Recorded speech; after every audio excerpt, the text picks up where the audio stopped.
हमारा next question है, find the area of a quadrant of a circle whose circumference is 22 centimetre. वो क्या कह रहा है कि हमारे पास एक सर्कल है, उसका सर्कमफ्रेंस कितना है, 22 सेंटीमीटर है। कितना है, 22 सेंटीमीटर है। तो उसका जो क्वाड्रेंट है, उसके क्वाड्रेंट का हमें क्या फाइंड आउट करना है, एरिया फाइंड आउट करना है।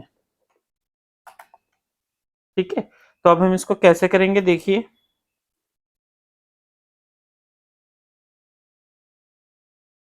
सपोज ये हमारा क्या है, सर्कल है। ठीक है, इसका ये सेंटर है। क्वाड्रेंट का मतलब होता है 1/4 यानी अप्रोक्सीमेट। ये कुछ इस तरीके से फिगर बनेगी। ठीक है, ये हमने छोटी सी फिगर बनाई। ठीक है, इसको हमने नाम दे दिया सेंटर ओ। ए और बी हमने इसके वर्टिसेस को नाम दे दिया। अब ये क्या है, 90 डिग्री, यानी ये कितना हो गया, 90 डिग्री। इसका रेडियस हमें नहीं पता, तो हमने इसका रेडियस मान लिया आर। तो अब हम इसके क्वेश्चन को कैसे करेंगे, let us consider a circle of radius r, a circle of radius r, therefore circumference of circle is equal to 2 pi r, that is your 22 centimeter given। ठीक है, that is 2 into 22/7 into r is equal to 22।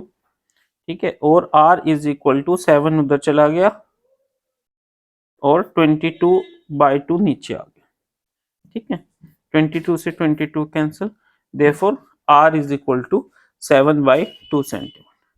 Now given quadrant of a circle, quadrant of a circle, quadrant of a circle means theta is equal to 90 degree। area of sector, area of sector is equal to theta by 360 into pi r square.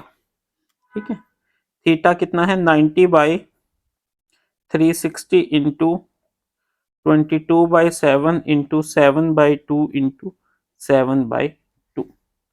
ठीक है, that is, इसको हम दोबारा लिखेंगे 90/360 into 22/7 into 7/2 into 7/2। ये इससे cut होके क्या आ गया, 4 आ गया, 7 से 7, ये आ गया 11, that is your 11 into 7 77, 4 2 8 centimetre square. ठीक है, therefore the area of quadrant of circle is 77/8 centimetre square. इस तरीके से आपने पूरे क्वेश्चन को लिखना है। अब काफी बच्चे मुझसे ये पूछते हैं, सर आप इस चीज को दोबारा क्यों लिखते हैं। ऐसा इसलिए लिखते हैं स्टूडेंट्स, इन केस मान लो आपके कटिंग में कहीं पे गलती हो गई या थोड़ी बहुत मिस्टेक हो गई, तो अगर आपके एग्जामिनर को ये चीज क्लियर दिख रही है, समझ आ रही है, तो वो आपके जो मार्क्स है वो कम डिडक्ट करेगा एज कंपेयर टू अगर आप ये नहीं लिख के ऐसे लिख देते। और अगर यहाँ पे कटिंग में मिस्टेक हो गई, आपका आंसर गलत आ गया, तो एग्जामिनर इस पूरे पोर्शन के आपके मार्क्स को डिडक्ट कर लेगा। Next question,